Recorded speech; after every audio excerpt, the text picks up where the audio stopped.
ನಮ್ಮ ಜೊತೆ ಮಾತನಾಡೋದಕ್ಕೆ ಇವಾಗ ಹಿರಿಯ ನಟರಾಗಿರುವಂತಹ ಪ್ರಕಾಶ್ ಬೆಳವಾಡಿ ಅವರಿದ್ದಾರೆ. ಸರ್ ನಮಸ್ತೆ. ನಮಸ್ತೆ ಸರ್, ಧರ್ಮೇಂದ್ರ ಅನ್ನುವಂಥದ್ದು ವ್ಯಕ್ತಿಯಲ್ಲ, ಒಂದು ವ್ಯಕ್ತಿತ್ವ ಅಂತ ಹೇಳಿ, ಆ ವ್ಯಕ್ತಿತ್ವನೇ ಇವತ್ತು ನಾವು ಕಳ್ಕೊಂಡಿದ್ದೀವಿ ಸರ್. ಹೌದು, ಅದು ನಮ್ಗೆ ಆ ಕಾಲಕ್ಕೆ ಈ ರೊಮ್ಯಾಂಟಿಕ್ ಸಾಫ್ಟ್ ಚಾಕ್ಲೇಟ್ ಹೀರೋಸ್ ಅಂತ ಕರಿತಿದ್ವಲ್ಲ, ಆ ಮಧ್ಯ ಅವರೊಂಥರ ಒಂದು ಮ್ಯಾನ್ಲಿ ಫಿಗರ್ ಆಗಿ ಇದ್ದಿದ್ದ ಹೀರೋಯಿನ್ಗಳಲ್ಲಿ ಅವರೇ ಪ್ರಥಮ ಸ್ಥಾನ ಅಂತ ನಾನು ಹೇಳ್ತೀನಿ. ಅವ್ರಿಗೊಂದು ಇದ್ದಿದ್ದು ಫಿಸಿಕಲ್ ಚಾರ್ಮು, ನ್ಯಾಚುರಲ್ ಬಾಡಿ ಗ್ರೇಸ್ ಎಲ್ಲ ನಾವು ಅವರಿಂದ ಇವ್ರು ಒಳ್ಳೆ ಆಕ್ಟರ್ ಕೆಟ್ಟ ಆಕ್ಟರ್ ಅಂತ ನಿರೀಕ್ಷಣೆ ಮಾಡ್ತಾನೆ ಇರ್ಲಿಲ್ಲ. ಅವ್ರು ಇದ್ದಿದ್ರೆ ಅವ್ರ ಪ್ರೆಸೆನ್ಸ್, ಅವ್ರ ಸ್ಕ್ರೀನ್ ಪ್ರೆಸೆನ್ಸ್ ಸಾಕು ಎಷ್ಟು ಆಕರ್ಷಕ ಅನ್ಸೋದು. ಮತ್ತೆ ಎಷ್ಟೊಂದು ಜನ ಕೋ ಆಕ್ಟರ್ಸ್ ಜೊತೆ ಹೊಂದಾಣಿಕೆಯಿಂದ ಅವ್ರ ಸಿನಿಮಾಗಳು ಮಾಡಿದಾರೆ ನೋಡಿ. ಎಲ್ಲೂ ನಾವು ಅವರನ್ನ ಪರಸ್ಪರ ಘರ್ಷಣೆ ಇದ್ದಿದ್ದು ಅಥವಾ ಏನೋ ಒಂದು ಅವರಲ್ಲಿ ಜಗಳ ಇದ್ದಿದ್ದು ಆ ಥರದ್ದು ಏನೂ ಇಲ್ಲ. ಒಂದು ಸ್ನೇಹಕ್ಕೆ ಒಂದು ಸಂಕೇತ ಅನ್ನೋ ತರದ ಬದುಕು ಮಾಡ್ಕೊಂಡಿದ್ರು ಅವರು. ಮತ್ತೆ ನೋಡಿ, ಅವ್ರು ಇಷ್ಟ ಬಂದಾಗ ಬದುಕಿದ್ರು. ಯಾವ ಒಂಥರದ ಗಜಿಬಿಜಿ ಸ್ಕ್ಯಾಂಡಲ್ ಅದ್ರಲ್ಲಿ ಸಿಗಾಕೊಳ್ಳಿಲ್ಲ ಅವರು. ನನಗೇನನ್ಸುತ್ತೆ, ಯಾರು ನನ್ನ ಕೇಳಿದ್ರು ಫೋನ್ ಮಾಡಿದಾಗ ಅವರಿಂದ ಏನ್ ಕಲಿಬಹುದು ಈಗಿನ ಹೀರೋ ನಟರು ಅಂತಂದ್ರೆ, ಈಗ ನೋಡಿ ನೀವೊಂದು ಪುಟ್ ಆನ್ ಮ್ಯಾನ್ಲಿನೆಸ್ ಮಾಡ್ಬೇಕು. ಹೌದು, ನೀವು ನಡೆಯೋ ಗೇಟ್, ಭುಜಾನ ನೀವು ಇಟ್ಕೊಳ್ಳೋ ರೀತಿಯಲ್ಲಿ, ನಡೆಯೋದ್ರಲ್ಲಿ ನೀವು ಕಣ್ಣಲ್ಲಿ ಏನೋ ಮಾಡಿದ್ರೆ ಅದೇನೇನೋ ಮಾಡ್ಬೇಕು. ಅವ್ರಿಗೆಲ್ಲ ಏನು ಅವ್ರಿಗೆ ಬೇಕಾಗೇ ಇರಲಿಲ್ಲ. ಧರ್ಮೇಂದ್ರಗ ನೋಡಿದ್ರೆ ಮ್ಯಾನ್ಲಿ ಅಂತ ಅನ್ಸೋದು. ಆ ತರದ್ದು ಆ ನ್ಯಾಚುರಲ್ ಗ್ರೇಸ್ ನ ಹೆಂಗ್ ಕಲ್ಟಿವೇಟ್ ಮಾಡ್ಕೋಬೇಕು ಅನ್ನೋದನ್ನ ನಾನು ಹೇಳೋದು. ನಾವೆಲ್ಲ ನೋಡ್ಬೇಕು, ಹೇಳ್ಕೊಡ್ಬೇಕು, ಆದಷ್ಟು ನಾವು ಕಲ್ತ್ಕೋಬೇಕು ಅದನ್ನ ಅಂತ ಹೇಳ್ತೀನಿ. ಬಹಳ ಚೆನ್ನಾಗಿ ಅದು ಬಹಳ ಮಿಸ್ ಮಾಡ್ದಂಗೆ ಆಗತ್ತೆ. ಒಂದು ಜನರೇಷನ್ ಅಲ್ಲ ಅದು, ಎಷ್ಟು ಚೆನ್ನಾಗಿರೋ ಎಲ್ಲ ಹೋಗ್ತಾ ಇದ್ರು ಒಬ್ಬರಾದ್ಮೇಲೆ ಒಬ್ರು. ಸ್ವಲ್ಪ ಅದೇ ಬೇಜಾರಾಯ್ತು ಕೇಳಿ. ಖಂಡಿತ ನಮ್ಮ ಇಡೀ ಭಾರತೀಯ ಸಿನಿರಂಗಕ್ಕೆ ಒಂದು ದುಃಖದ ಸುದ್ದಿ ಸರ್ ಇದು. ಅದ್ರ ಜೊತೆಗೆ ಸರ್, ಅವ್ರು ನಟಿಸಿದಂಥ 300ಕ್ಕೂ ಅಧಿಕ ಸಿನಿಮಾಗಳೇನಿದೆ ಅದೆಲ್ಲವೂ ಒಂದು ರೀತಿ ಎನ್ಸೈಕ್ಲೋಪೀಡಿಯಾ ಇದ್ದಂತೆ. ಅದು ನೋಡಿ, ಮತ್ತೆ ಇನ್ನೊಂದು ಹೇಳ್ತೀನಿ ಕೇಳಿ. ಆ ಕಾಲದ ನಟರು ನೋಡಿ, ಅವರು ಎಲ್ಲರಿಗೂ ಪ್ರೀತಿ ಪಾತ್ರರಾಗಿರೋ ತರ ಇರ್ತಿದ್ರು. ಅವ್ರು ನೋಡಿ, ಈ ತರದ್ದು ಐಡೆಂಟಿಟಿ ಪಾಲಿಟಿಕ್ಸ್ ಅಲ್ಲಿ ಇರೋದು, ಅದ್ ಏನೇನೋ ಹೇಳಿಕೆ ಕೊಟ್ಟು ಜನರನ್ನ ಕೆರಳಿಸೋದು ಏನು ಮಾಡ್ತಿರ್ಲಿಲ್ಲ ಅಂತ ಅವ್ರಿಗೆ. ಮತ್ತೆ ಅವ್ರ ಹಿಂದಿ ಆಕ್ಟರ್ ಅವ್ರನ್ನ ನೋಡ್ಬಾರ್ದು, ಈ ತರದ್ದು ನಮ್ ತಲೆಗೂ ಬರ್ತಿರ್ಲಿಲ್ಲ ಅವಾಗ. ಒಂಥರ ಅವ್ರನ್ನೆಲ್ಲ ಪ್ರೀತಿಸೋದಕ್ಕೆ ಸುಲಭ ಇತ್ತು ನಮ್ಗೆ. ಹೌದು ಅಲ್ವಾ? ಎಷ್ಟು ಅದು ಧರ್ಮೇಂದ್ರ ಅದರಲ್ಲಿ ನಾ ಹೇಳ್ತೀನಿ ಮೇಲ್ಪಂಕ್ತಿ ಅಂತ. ಎಷ್ಟು ಒಳ್ಳೆ ವ್ಯಕ್ತಿತ್ವ ರೀ ಅವ್ರದ್ದು. ಬಹಳ ಗ್ರೇಟ್ ಮ್ಯಾನ್. ಅವ್ರು ನಟಿಸಿದಂಥ ಸಿನಿಮಾಗಳಲ್ಲಿ ನಿಮ್ಮ ಫೇವ್ರೇಟ್ ಸಿನಿಮಾ ಅಂದ್ರೆ ತುಂಬಾ ಇಷ್ಟ ಆಗಿರುವಂತಹ ಸಿನಿಮಾ ಯಾವ್ದು ಸರ್? ನಾನು ಆಕ್ಚುಲಿ ಮೇರಾ ಗಾಂವ್ ಮೇರಾ ದೇಶ್ ಅಂತ ಒಂದು ಪಿಕ್ಚರ್ ಬಂದಿತ್ತು. ಅದು ನಾನು ಫಸ್ಟ್ ಟೈಮ್ ಅವ್ರನ್ನ ಸ್ಕ್ರೀನ್ ಮೇಲೆ ಇದು ನೋಡಿದ್ದು ಆ ಸಿನಿಮಾದಲ್ಲಿ. ನಾನು ಆಗ ನೋಡಿದಾಗ ಅನ್ಕೊಂಡೆ, ಅರೇ ಮನುಷ್ಯ ಬದುಕಿದ್ರೆ ಈ ತರ ಇರ್ಬೇಕ್ರಿ ನೋಡಕ್ಕೆ. ಏನು ನಾನು ಚಿಕ್ಕವನ ಅವಾಗ, ಬಟ್ ವಿನೋದ್ ಖನ್ನಾ ಮತ್ತೆ ಧರ್ಮೇಂದ್ರ ಅನ್ಸುತ್ತ ಪಿಕ್ಚರ್ ಅದು. ಅವ್ರನ್ನ ನೋಡಿದಾಗ ಅವರೊಂದು ಜೈಲಿಂದ ಬಿಡುಗಡೆನ ನಾವು ಮಾಡ್ತಾರೆ ಬಿಗಿನಿಂಗ್ ಅಲ್ಲೇ. ಅವ್ರ ಆಚೆ ಬಂದು ಒಂದು ಇದನ್ನ ಮಡಚ್ಕೋತಾರೆ. ಅವರು ಒಂದು ಬ್ಲ್ಯಾಕ್ ಶರ್ಟ್ ಹಾಕೊಂಡು ಬ್ಲ್ಯಾಕ್ ಶರ್ಟ್ ನ ಮಡಚ್ಕೊಂಡು ಬ್ಯಾಗ್ ಇಟ್ಕೊಂಡು ನಡ್ಕೊಂಡು ಹೋಗಕ್ ಶುರು ಮಾಡ್ತಾರೆ. ಅವಾಗೆಲ್ಲ ಈ ಹೀರೋಸ್ ನ ಇಂಟ್ರೊಡ್ಯೂಸ್ ಮಾಡ್ತಾರಲ್ಲ, ಅವರು ಒಂದು ಯಂಗ್ ಅನ್ಎಂಪ್ಲಾಯ್ಡ್ ಮತ್ತೆ ಒಂದು ಅಂಡರ್ ಡಾಗ್ ತರದ ಹೀರೋ. ಅವ್ರಿಗೆ ಕೋರ್ ವ್ಯಾಲ್ಯೂಸ್ ಇರುತ್ತೆ. ಅವರು ಹೆಂಗಸರನ್ನ ಕಾಪಾಡ್ತಾರೆ, ಬಡವರು ದುರ್ಬಲರು ಅವ್ರಿಗೆ ಒದಗಿಸ್ತಾರೆ ಅವರು ಕಷ್ಟದಲ್ಲಿ, ಆಯ್ತಾ, ತ್ಯಾಗ ಮಾಡಕ್ಕೆ ಸಿದ್ಧ ಇರ್ತಾರೆ. ಒಂದು ಹಳ್ಳಿಗಾಗೋ ಅಥವಾ ಒಂದು ಸಮುದಾಯಕ್ಕಾಗೋ ತ್ಯಾಗ ಮಾಡಕ್ಕೆ ಆ ತರದ ಪಾತ್ರಗಳನ್ನ ಮಾಡೋರು ಇವರೆಲ್ಲ. ಸೊ ನಮ್ಗೆ ಅದು ಫಸ್ಟ್ ಟೈಮ್ ಅದನ್ನ ನೋಡಿದಾಗ ನಮ್ಗೆ ಎಷ್ಟು ಇಂಪ್ರೆಸ್ ಆಗಿತ್ತು. ಆಮೇಲೆ ಬೇಕಾದಷ್ಟು ಸಿನಿಮಾ ನೋಡಿದೀನಿ ಅವ್ರದ್ದು. ಆದ್ರೆ ಅವ್ರದ್ದು ನೋಡಿ, ಅವರು ಅಮೋಲ್ ಪಾಲೇಕರ್ದು ಒಂದು ಸಿನಿಮಾದಲ್ಲಿ, ಅಮೋಲ್ ಪಾಲೇಕರ್ ಮತ್ತೆ ಜರೀನಾ ವಹಾಬ್ ಯಾರೋ ಅವರು ಒಂದು ಸಿನಿಮಾ ನೋಡಕ್ ಹೋಗಿರ್ತಾರೆ. ಸಿನಿಮಾದಲ್ಲಿ ಒಂದು ಹಾಡು ಬರುತ್ತೆ, ಜಾನೆ ಮನ್ ತೇರೆ ದೋ ನಯನ್ ಅಂತ ಒಂದು ಹಾಡು. ಆ ಹಾಡಲ್ಲಿ ಹೇಮಾಮಾಲಿನಿ ಧರ್ಮೇಂದ್ರ ಅದಕ್ಕೆ ಗೆಸ್ಟ್ ಅಪಿಯರೆನ್ಸ್ ಸಾಂಗ್ ಅಲ್ಲಿ. ಅವ್ರನ್ನ ನೋಡಿ ಇವರು ತಾವೇ ಅದು ಅವರು ಅನ್ನೋದು ಒಂದು ಚರಣದಲ್ಲಿ ಕಲ್ಪಿಸ್ಕೊಳ್ತಾರೆ. ಆ ತರದ್ದು ಅಂದ್ರೆ ಆ ತರ ಎಷ್ಟು ಸ್ನೇಹಮಯಿ ಇದು. ಇನ್ನೊಬ್ಬ ಆಕ್ಟರ್ಗೆ ಅಮಲ್ ಪಾಲೇಕರ್ ಅಂತ ಅವ್ರಿಗೆ ಅವ್ರು ನೋಡಿ ಸಿಗೋರು ಅದು ಆ ಥರದವ್ರಿ ಅವರೆಲ್ಲ. ಅದು ಆ ಥರದ ವಾತಾವರಣ ಈಗ ಏನೇ ಬೇರೆ ಅನುಕೂಲ ಇದ್ರು ಆ ವಾತಾವರಣ ಸಿನಿಮಾದಲ್ಲಿ ಆಗ ಇದ್ದಿದ್ದ ರೀತಿ ಇಲ್ಲಿ ಇಲ್ಲ ಅಂತ ಅನ್ಸುತ್ತೆ ನನಗೆ. ಆ ಕಲ್ಚರ್ ಐ ಥಿಂಕ್ ಚೇಂಜ್ ಆಗ್ಬಿಟ್ಟಿದೆ ಸರ್, ತುಂಬಾ ಡ್ರಾಸ್ಟಿಕ್ ಆಗಿ ಚೇಂಜ್ ಆಗ್ಬಿಟ್ಟಿದೆ.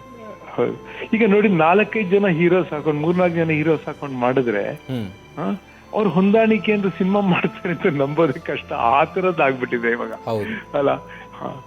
ಅವರಲ್ಲಿ ಎಷ್ಟು ಚೆನ್ನಾಗಿ ಮಾಡೋರು, ವೆರಿ ಗುಡ್.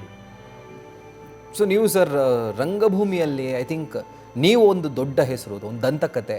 ಸೊ ನೀವು ಮುಂಬೈನಲ್ಲಿ ಅವ್ರನ್ನ ಮೀಟ್ ಮಾಡಿದ್ರ ಅಥವಾ ಎಲ್ಲಾದ್ರೂ ಅವ್ರನ್ನ ಮೀಟ್ ಮಾಡಿದಂಥ ಕ್ಷಣ ಇದೆಯಾ? ಅದನ್ನ ನಮ್ಮ ಜೊತೆ ಹಂಚ್ಕೊಳ್ಳಿ. ಅವ್ರನ್ನ ಮೀಟ್ ಮಾಡಿಲ್ಲ ನಾನು, ಅವ್ರನ್ನ ರಾಜೇಶ್ ಖನ್ನಾ ಮೀಟ್ ಮಾಡಿಲ್ಲ ನಾನು. ಆ ಕೊರಗಿದೆಯಾ ಸರ್ ನಿಮಗೆ? ತುಂಬಾ ಕೊರಗಿದೆ ನನಗೆ. ಅವ್ರನ್ನ ಮೀಟ್ ಮಾಡಕ್ ತುಂಬಾ ಅಮಿತಾಬ್ ಬಚ್ಚನ್ ಅವ್ರನ್ನ 3-4 ಸತಿ ಮೀಟ್ ಮಾಡಿದೀನಿ. ಅವ್ರ ಜೊತೆ 2 ಸಿನಿಮಾದಲ್ಲಿ ಮಾಡಿದೀನಿ. ಆದ್ರೆ ಧರ್ಮೇಂದ್ರ ಒಂದ್ಸತಿ ಮೀಟ್ ಮಾಡಿದ್ರೆ ಬಹಳ ಚೆನ್ನಾಗಿರೋದ್ರಿ. ನನಗೆ ತುಂಬಾ ಕೊರಗಿರೋದು ಯಾರು ಗೊತ್ತಾ, 3 ಜನನ ನಾನು ಸರಿಯಾಗಿ ಮೀಟ್ ಮಾಡಕ್ ಆಗಿಲ್ಲ. ಒಂದು ನಂಗೆ ತುಂಬಾ ಇಷ್ಟ ಇದ್ದಿದ್ದು ಧರ್ಮೇಂದ್ರ. ಆಮೇಲೆ ನಾನು ಇವ್ರನ್ನ ದೇವಾನಂದರ್ ಕಂಡ್ರೆ ನಂಗೆ ತುಂಬಾ ಇಷ್ಟ ಇತ್ತು. ಅವ್ರನ್ನ ಮೀಟ್ ಮಾಡಕ್ಕೆ ಆಗ್ಲಿಲ್ಲ. ಅವ್ರ ಸ್ಟುಡಿಯೋಗೆಲ್ಲ ಹೋದೆ, ಒಂದ್ಸತಿ ಸಿಗ್ತಾರೆ ಅಂತ ಅಂದ್ರೆ ಅವ್ರು ಸಿಗ್ಲಿಲ್ಲ. ಅವರು ಯಾವ್ದು ಬೇರೆ ಇದಕ್ಕೆ ಅವರೇ ನಡೆಸ್ತಾ ಇದ್ದ ಒಂದು ಸ್ಟುಡಿಯೋ, ಆನಂದ್ ಸ್ಟುಡಿಯೋ ಅಂತ ಅಲ್ಲಿಗೆ ಹೋಗಿದ್ದೆ. ಈ ಧರ್ಮೇಂದ್ರ ಅವ್ರದ್ದು ಸ್ಟುಡಿಯೋದಲ್ಲೇ ನಾನು ಸ್ಟಂಬಲ್ ಸಿನಿಮಾ ಮಾಡಿದಾಗ ಪೋಸ್ಟ್ ಪ್ರೊಡಕ್ಷನ್ ಬಾಂಬೆಲೆ ಮಾಡಿಸ್ಕೊಂಡೆ. ಯಾಕಂದ್ರೆ ನಾನು ಡಾಲ್ಬಿ ಸೌಂಡ್ ಮಾಡಿಸ್ಕೊಂಡಿದ್ದೆ. ಅದು ಕನ್ನಡದಲ್ಲಿ ಯಾರು ಮಾಡ್ತಿರ್ಲಿಲ್ಲ ಡಾಲ್ಬಿ, ನಾವು ಡಾಲ್ಬಿ ಮಾಡಿಸ್ಕೊಂಡಿದ್ದೆ ಸ್ಟಂಬಲ್ ಅನ್ನೋ ಸಿನಿಮಾಗೆ. ಧರ್ಮೇಂದ್ರ ಅವ್ರ ಸ್ಟುಡಿಯೋಲೇ ಮಾಡಿದೆ. ಬರ್ತಾರೆ ಅಂದ್ರೆ ಒಂದಿನ ಬರ್ಲಿಲ್ಲ. ಅವರು ಬಹಳ ಬೇಜಾರು ಮಾಡ್ಕೊಂಡೆ ನಾನು. ಆಗ ನಿಮಗೆ ಆ ಆಸೆ ಇತ್ತಲ್ಲ ಸರ್, ನನ್ನ ಫೇವ್ರೇಟ್ ಹೀರೋ ನಾನು ನೋಡ್ಬೇಕು ಅಂತ, ಎಲ್ಲೋ ಆಸೆ ದೊಡ್ಡ ತಣ್ಣೀರ್ ಬಹಳ ಆಸೆ ಇತ್ತು ನನಗೆ, ತುಂಬಾ ಆಸೆ ಇತ್ತು. ಬಾಂಬೆಗೆ ಹೋದಾಗ ಅನ್ಕೊಳ್ತಿದ್ದೆ ನಾನು ಹೆಂಗಾರೋ ಅವ್ರನ್ನ ಹೋಗಿ ಮೀಟ್ ಮಾಡ್ಬೇಕು ಯಾವತ್ತಾದ್ರು ಅಂತ. ಅದು ಆಗ್ಲೇ ಇಲ್ಲ ನೋಡಿ. ಸೊ ಏನ್ ಸರ್ ಧರ್ಮೇಂದ್ರ ಅಂತ ನಿಮ್ಗೆ ಆ ಒಂದು ಹೆಸರು ಕೇಳಿದ ತಕ್ಷಣನೇ ಪಟ್ಟಂತ ನಿಮ್ ತಲೆಗೆ ಬರುವಂತ ಒಂದು ಪದ ಏನ್ ಸರ್? ಹೀರೋ ಅಂತ. ಹೀರೋ ಅವ್ರನ್ನ ಇಮ್ಯಾಜಿನ್ ಮಾಡಿ, ಅವ್ರೊಂಥರ ದುಃಖದಲ್ಲಿ ಬಿದ್ದಿರೋದು ಅದರ ಇಮ್ಯಾಜಿನ್ ಮಾಡ್ಕೊಳಕಲ್ಲ.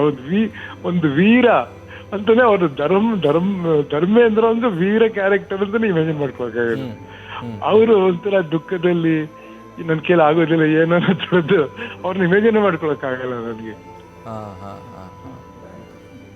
ಅವ್ರ ಸಿನಿಮಾಗಳು ನೋಡ್ರಿ ಎಷ್ಟು ಆಕರ್ಷಣೆ ಇದೆ. ಅವ್ರ ಆಕ್ಟಿಂಗ್ ಅವ್ರ ಕಾಮಿಡಿ ಮಾಡ್ತಾರೆ, ಶೋಲಿನಲ್ಲಿ ಎಷ್ಟು ಚೆನ್ನಾಗಿ ಮಾಡ್ತಾರೆ. ಅವರು ಅಮಿತಾಬ್ ಬಚ್ಚನ್ ಅವ್ರ ಆಮೆ ಏ ದೋಸ್ತಿ ಅಂತ ಹೇಳಿದಾಗ ನಾವ್ ನಂಬಂಗಿತ್ತೀರಿ. ಅವರು ಈ ತರ ಇರಕ್ಕೆ ಸಾಧ್ಯ ಇದೆ, ಇಬ್ರು ಫ್ರೆಂಡ್ಸ್ ಅಂತ ನಂಬಕ್ಕಾಗದ ಆ ತರ ಮಾಡೋರು ಅವರು. ಅಷ್ಟು ಜೀವ ತುಂಬವರು, ಅಷ್ಟು ಜೀವ. ಅವ್ರ ಸ್ಕ್ರೀನ್ ಪ್ರೆಸೆನ್ಸ್ ಏನ್ ಚೆನ್ನಾಗಿರುತ್ತಿತ್ತು ಧರ್ಮೇಂದ್ರ, ಬ್ಯೂಟಿಫುಲ್. ಸೊ ಅಂತ ಒಬ್ಬ ಐ ಥಿಂಕ್ 65 ವರ್ಷಗಳ ಕಾಲ, ಈಗಿನ ಕಾಲದಲ್ಲಿ ಬಿಡಿ ಸರ್, ನಮ್ಮಂಥವ್ರಿಗೆಲ್ಲ ಅಷ್ಟು ವರ್ಷ ನಾವು ಬದುಕ್ತೀವಿ ಅನ್ನೋದೇ ಡೌಟು. ಆದರೆ 65 ವರ್ಷಗಳ ಕಾಲ ಸಿನಿರಂಗದಲ್ಲಿ ತೊಡಗಿಸ್ಕೊಳ್ತಾರೆ. ಇವತ್ತಿಗೂ ಕೂಡ ಅವರೊಂದು ಸಿನಿಮಾ ಆಕ್ಟ್ ಮಾಡಿ ಅದು 25ನೇ ತಾರೀಕು ಡಿಸೆಂಬರ್ ರಿಲೀಸ್ಗೆ ಬಾಕಿ ಇತ್ತದು. ಈ ವಯಸ್ಸಿನಲ್ಲೂ ಅವರು ತೊಡಗಿಸ್ಕೊಳ್ಳೋದಿದೆಯಲ್ಲ ಸರ್. ಮತ್ತೆ ನೋಡ್ರಿ, ಅವರು ಈ ಟಿವಿ ಶೋಸ್ ಅಲ್ಲೆಲ್ಲ ಬರೋರು. ಅವರು ಯಾವ್ದೋ ಕುಕ್ಕರಿ ಶೋನಲ್ಲಿ ಒಂದ್ಸತಿ ನೋಡಿದೆ, ಸ್ಮೈಲ್ ಮಾಡ್ತಾ ಕೂತಿದ್ರು. ಎಷ್ಟು ಪ್ಲೆಸೆಂಟ್ ಆಗಿದ್ದಾರೆ. ನಾನು ಅನ್ಕೊಳ್ತಿದ್ದದ್ದು ಅದೇ. ನಾನು ನೋಡಿ ಎಷ್ಟು ಅವರು ಜೀವನಮುಖಿಯಾಗಿ ಒಂದು ಸುಖ ಏನೇ ಇರ್ಲಿ ಬಿಡ್ಲಿ ಒಂದು ನೆಮ್ಮದಿಯನ್ನ ತಾಳೋ ತರದ್ದು ಬದುಕು ಮಾಡ್ಕೊಂಡಿದ್ರಲ್ಲ ಅವರು, ಅಲ್ವಾ? ಅವ್ರ ಮಕ್ಕಳ ಸ್ನೇಹ ಇತ್ತು ಅವ್ರಿಗೆ. ಮತ್ತೆ ಅವರು 2 ಮದುವೆ ಆಗಿದ್ರು. ಆ 2 ಮದುವೆಯಲ್ಲಿ ಗಲಾಟೆ ಇದ್ದಂಗೆ ಎಂದು ಕೇಳೇ ಇಲ್ಲ, ಇರ್ಲಿಲ್ಲ, ಏನು ಇರ್ಲಿಲ್ಲ. ಎಷ್ಟು ಪ್ರೈವೇಟ್ ಆಗಿದ್ರು ನೋಡಿ ಅವರು. ಒಂದು ಪಬ್ಲಿಕ್ ಫಿಗರ್ ಆಗಿ ಒಂದು ಪ್ರೈವೇಟ್ ಡಿಗ್ನಿಟಿನ ಮೇಂಟೈನ್ ಮಾಡೋದನ್ನ ಕಲಿಬೇಕ್ರಿ ಅಲ್ಲ. ಅಂಡ್ ನಮ್ಗೆ ಈಗ ಗೊತ್ತಾಗಿರೋದೇನು ಅಂದ್ರೆ ಸರ್, ಅವ್ರಿಗೆ ಒಂದು ದೊಡ್ಡ ಫೀಮೇಲ್ ಫ್ಯಾನ್ ಬೇಸೇ ಇತ್ತಂತೆ. ಸೊ ಮಹಿಳಾ ಪ್ರಧಾನ ಚಿತ್ರಗಳು ಬಂದ್ರು ಕೂಡ ಒಪ್ಕೊಳ್ತಾ ಇದ್ರಂತೆ. ಅಂದ್ರೆ ಈಗ ಅಂದ್ರೆ ನಾವು ಆ ಒಂದು ಕಲ್ಚರ್ನ ತುಂಬಾ ಕಳ್ಕೊಂಡ್ಬಿಟ್ಟಿದೀವಿ. ಆ ಕಾಲದಲ್ಲಿ ಆತರ ಸಿನಿಮಾಗಳ ಖುಷಿಯಾಗಿ ಮಾಡೋರು ಅವರು. ಅವ್ರು ಕೇರ್ ಮಾಡಿ ಮಲ್ಟಿ ಸ್ಟಾರ್ ಸಿನಿಮಾದಲ್ಲಿ ಬಹಳ ಸುಲಭವಾಗಿ ಮಾಡೋರು. ಜಾಸ್ತಿ ಅದರಿಂದ ಈಗ ಎಲ್ಲ ಇಟ್ಕೊಳ್ಳದೆ ಮಾಡೋದು. ಹೌದು. ಈಗ ಬಂದಿನಿ, ಸೂರತ್, ಸೀರಾಟ್ ಈ ಸಿನಿಮಾಗಳಲ್ಲಿ ಅದು ಮಹಿಳಾ ಪ್ರಧಾನ ಸಿನಿಮಾಗಳಾಗಿದ್ರು ಕೂಡ ಇವ್ರು ಅದನ್ನ ಒಪ್ಕೊಂಡು ಮಾಡೋರಂತೆ. ಇವರು ಅಮಿತಾಬ್ ಅಂತ ಅವರು ಇದಾರಲ್ಲ ಒಂದು ಸಿನಿಮಾದಲ್ಲಿ, ಅದು ಚುಪ್ಕೆ ಚುಪ್ಕೆನ ಅದು,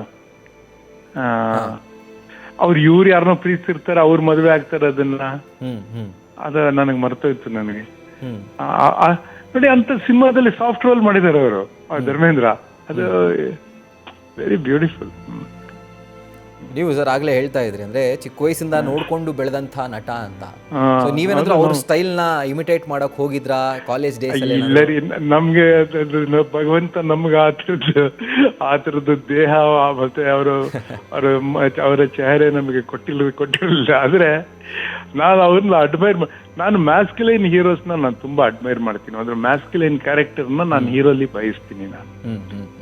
ಇದು ವಿನೋದ್ ಮೆಹ್ರಾ ಅವರೆಲ್ಲ ಓಕೆ, ಒಂದೊಂದ್ಸತಿ ನಡೆಯುತ್ತೆ, ನಮ್ಗೆ ರಾಜೇಶ್ ಖನ್ನಾ ನಡೆಯುತ್ತೆ ಒಂದೊಂದ್ಸಲಿ. ಆದ್ರೆ ಒಂದು ಹೀರೋಯಿಕ್ ಆಗಿರೋ ಒಬ್ಬ ವ್ಯಕ್ತಿ ಬೇಕಂದ್ರೆ ನಮ್ಗೆ ಧರ್ಮೇಂದ್ರ ಅಂತವ್ರು ಇರ್ಬೇಕ್ರಿ ಸ್ಕ್ರೀನ್ ಮೇಲೆ.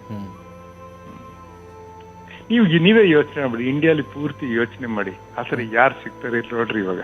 ಹೌದು, ಅಲ್ಲ ಖಂಡಿತ ಧರ್ಮವನ್ನೇ ಮೀರಿದಂತ ವ್ಯಕ್ತಿ ಅಂದ್ರೆ ಧರ್ಮೇಂದ್ರ. ಅದು ಹೌದು. ಮತ್ತೆ ನೋಡಿ ಅವ್ರು ಯಾವ ಜಾತಿ, ಅವ್ರಿಗೆ ಏನ್ ಧರ್ಮ, ನಮ್ಗೆ ಯಾವ್ದಾದ್ರು ತಲೆಗೆ ಬರ್ತಿತ್ತ ನಮ್ಗೆ ಅದೆಲ್ಲ ಇಲ್ಲ ಸರ್, ಖಂಡಿತ. ಎಂತ ಗ್ರೇಟ್ ಮ್ಯಾನ್ ಅವರು.